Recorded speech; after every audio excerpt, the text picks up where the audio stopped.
Très chers amis, ce Shabbat est mort. Nous serons donc le 34e jour du Homer et nous lirons le 4e chapitre de Pirkei Avot. Mais ce ne sera pas une simple lecture chantée, il faut essayer de comprendre et d'extraire des leçons pour nous-mêmes. Donc on va étudier quelques-unes de ces Mishnayot du Pirkei Avot du 4e chapitre. Benjama Omer, Ezeu Chacham, Alomed Bikol Adam. Benjama dit, qui est le Chacham? Celui qui apprend de tout homme. Alors, qu'est-ce que cela signifie? Ça peut vouloir signifier plusieurs choses. Le sens simple, c'est que la définition du Chacham, ce n'est pas l'érudit. Le Chacham, c'est celui qui aime la Chorma, celui qui aime l'étude. Et donc, parce qu'il aime la Chorma, il est prêt à l'apprendre de tout homme. Ça, c'est une façon de le comprendre.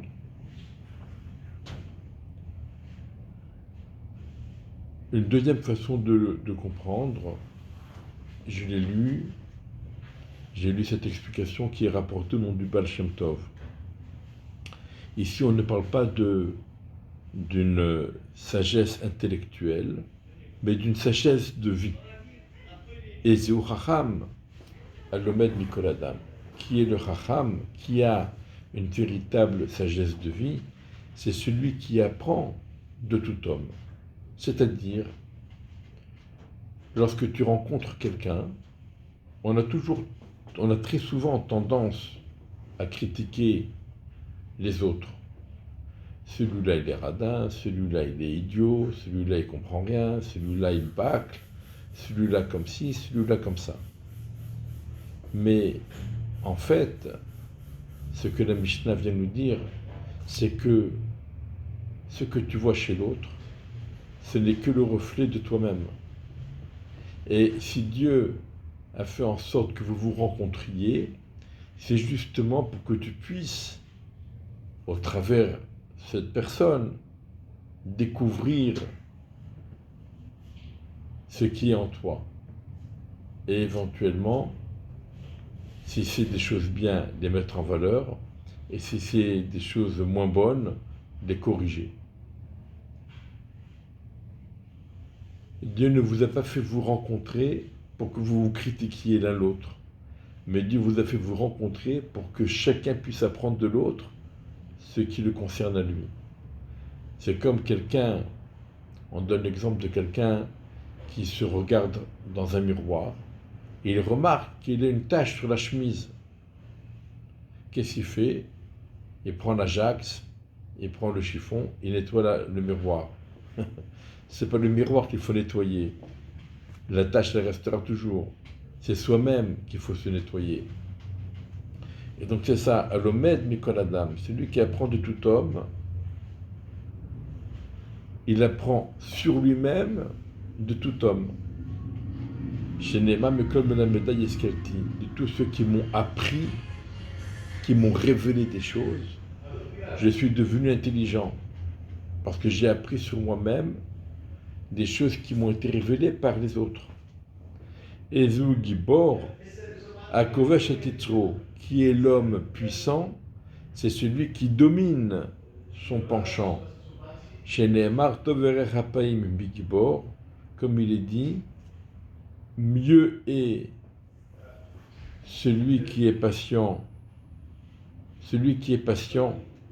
qui contient sa colère, qui se domine. Il a plus de valeur que le héros, le puissant, ou Moshel Berucho Miloched Ir, celui qui domine son esprit, il est plus élevé que celui qui conquiert des villes. La maîtrise de soi, c'est quelque chose d'extraordinaire, d'extrêmement difficile.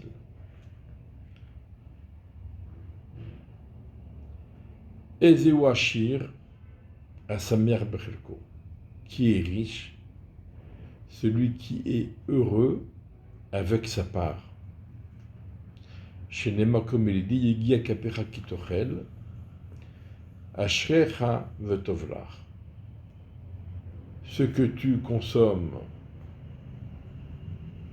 à la fatigue de ta main, de tes bras, donc ce que tu obtiens en travaillant et en te fatiguant, Ashrecha Vetovlach.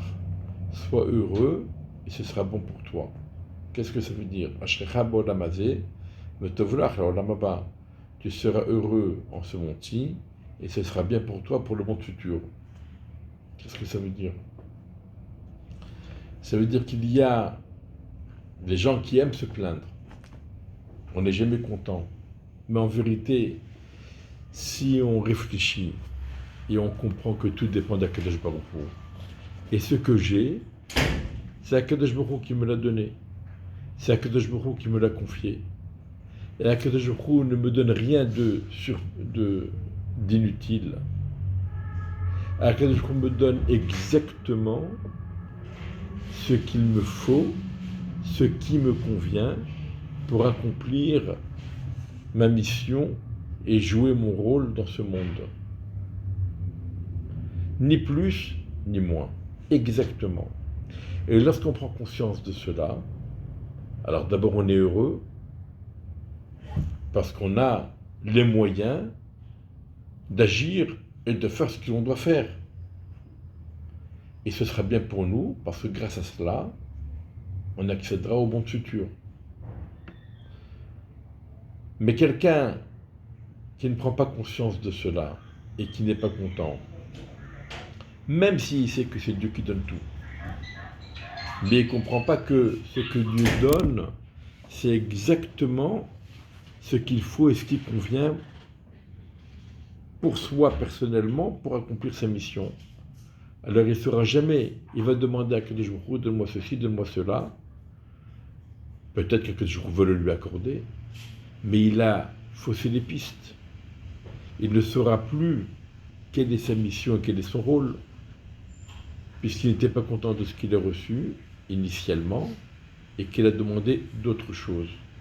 Donc maintenant, il ne sera pas capable de retrouver sa réelle mission. Si jamais quelqu'un était content avec ce qu'il a, sans chercher plus, alors par rapport à ce qu'Hachem lui donne, aussi bien matériellement, physiquement, intellectuellement, spirituellement, avec ce qu'Akadosh Baruch Hu lui accorde, il serait en mesure de trouver et de comprendre quel est son rôle et quelle est sa mission. Mais maintenant, il a demandé, il a prié, il a supplié, il a obtenu. Mais il ne sait plus ce qu'il doit faire. Donc, il est important d'être saméach bechelko, de se réjouir avec sa part.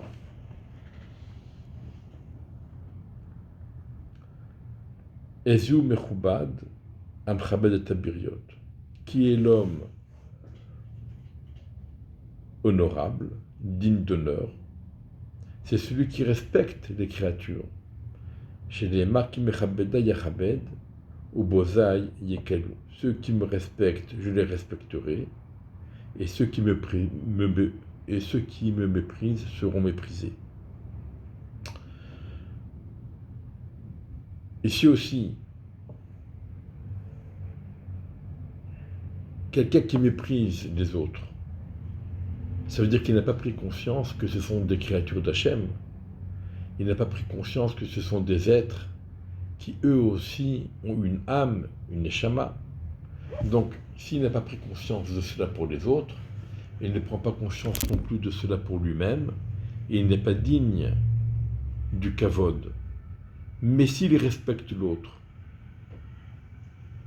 même s'il n'est pas d'accord, même s'il ne vit pas de la même façon, etc., malgré toutes les différences, mais il respecte l'autre, c'est parce qu'il prend conscience de la dimension divine et spirituelle qu'il y a chez chacun et pour laquelle chacun mérite d'être respecté. Donc lui aussi sera respecté.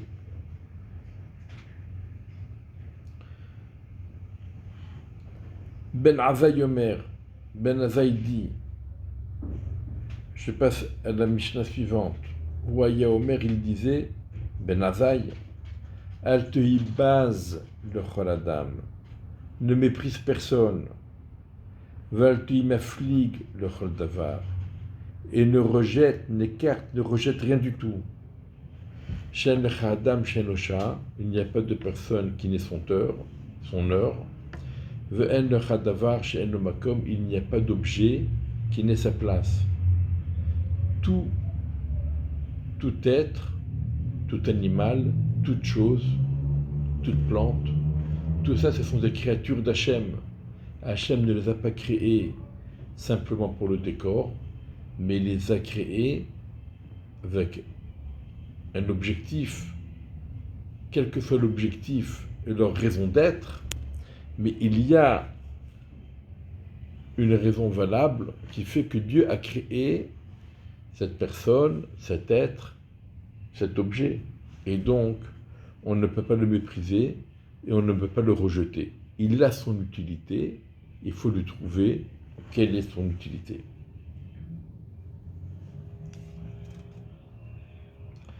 On va sauter quelques Mishnayot et on va étudier la Mishnah de Shmuel HaKatan.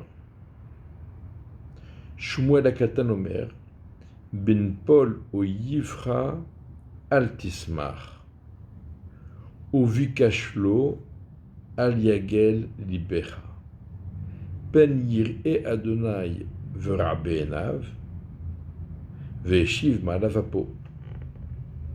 Lorsque ton ennemi chute, tombe, à la chute de ton ennemi, ne te réjouis pas.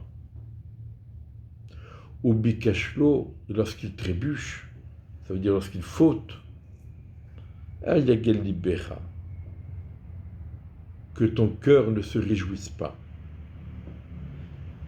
de peur que Dieu ne voie et que cela déplaise à ses yeux, il détourne de lui sa colère.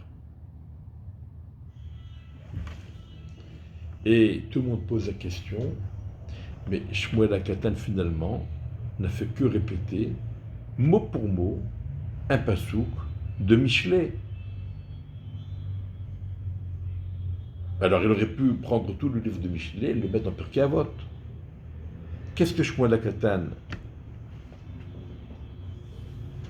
vient nous apprendre? Qu'est-ce qu'il nous apprend? Qu'est-ce qu'il a rajouté de plus? Très souvent, c'est rare, mais chaque fois que ça arrive, dans le commentaire de Rashi, des fois, Rashi nous dit des choses, on ne comprend pas qu'est-ce qu'il a rajouté par rapport au Passouk, ou qu'est-ce qu'il a rajouté par rapport au texte même du Talmud. On ne comprend pas qu'est-ce que Rashi rajoute. Et dans ce cas, il faut se casser la tête pour comprendre. Rashi, s'il a écrit une glosse sur un passouk ou sur un passage du Talmud, ils viennent forcément nous apprendre quelque chose qui pourrait passer inaperçu. À plus forte raison, Shmuel HaKatan, qui était d'une grandeur spirituelle exceptionnelle et d'une humilité exceptionnelle, qu'est-ce qu'il vient nous apprendre en évoquant ce passouk mot à mot de Michelet? Et alors, on peut peut-être donner l'explication suivante. Dans Michelet, qui est donc l'original, il y a deux versets. Ben Paul oyifra al tismar ou bikashto al yagel libecha. Lorsque ton ennemi chute, ne te réjouis pas, et lorsqu'il trébuche, que ton cœur ne se réjouisse pas. Ça, c'est un pasouk. Et il y a un deuxième pasouk. Penir et Hachem verra be'enav, veshiv malavapo. De peur que Dieu ne voie et que cela soit mauvais à ses yeux et qu'il détourne sa colère de lui. Et j'aurais pu comprendre, ça ne sert à rien de se réjouir quand son ennemi tombe, parce que la roue peut tourner, et aujourd'hui c'est lui qui tombe et moi qui suis en haut, mais rien ne me garantit que demain les rôles ne soient pas inversés, la situation ne soit pas inversée, et il se relève et c'est moi qui tombe. Donc, et si maintenant je me réjouis de sa défaite, demain c'est lui qui se réjouira de ma défaite. Ça veut dire, en d'autres termes, il ne faut jamais être sûr et certain de la situation. Tout peut changer. Shmuel HaKatan a réuni ces deux versets en un seul verset et il vient nous apprendre une leçon extraordinaire. Quand ton ennemi chute, il n'est pas tombé tout seul. C'est Dieu qui l'a fait tomber. Quand il a trébuché, c'est Dieu qui l'a fait trébucher. Pourquoi ? Parce que on suppose que tu es tzaddik et Dieu te protège et donc il fait tomber ton ennemi et il le fait trébucher. Mais toi, quelle devrait être ta réaction ? Tu devrais te dire, dommage que cet homme tombe, il aurait pu faire tchouva et remplir lui aussi sa mission. S'il a été créé, c'est pas pour rien. Il n'a peut-être pas eu l'occasion de remplir sa mission. Si tu te réjouis, c'est parce que tu ne fais attention qu'à ton intérêt personnel. Cette personne me veut du mal, cette personne me menace, me fait du mal, me fait souffrir. Eh bien, bon débarras, je suis très content. Mais est-ce que tu es sûr qu'Akadosh Baruch Hu soit de ton avis et qu'il est content qu'il ait fallu faire tomber cette personne? Peut-être qu'Akadosh Baruch Hu aurait préféré qu'il fasse teshuva et qu'il remplisse sa mission lui aussi. Si on se réjouit, c'est qu'on pense à soi et non pas à la volonté d'Hachem. Et dans ce cas, de peur que Dieu ne le voie, ne constate cet état d'esprit et que ça lui déplaise, veshiv malavapo. Et dans ce cas, à partir du moment où toi aussi, tu ne penses qu'à ton intérêt personnel et tu ne penses pas à ce que la volonté d'Hachem soit exaucée, alors ça va déplaire à Dieu. Et donc, il n'y a plus de raison que tu sois avantagé par rapport à l'autre. Et il va enlever, détourner sa colère de lui. Donc ici, Shmuel HaKatan nous dit deux choses. Le fait de se réjouir de la chute de l'autre, ça va être la cause du renversement de la situation. Pourquoi ?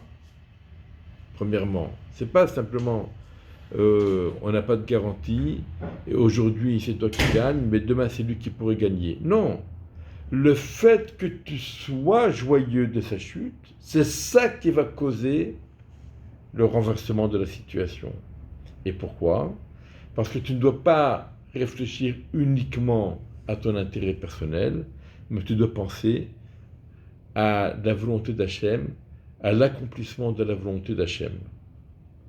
Voilà, que ces enseignements de nos maîtres, des pères de notre nation, nous accompagnent toujours et nous guident dans les chemins de la vie.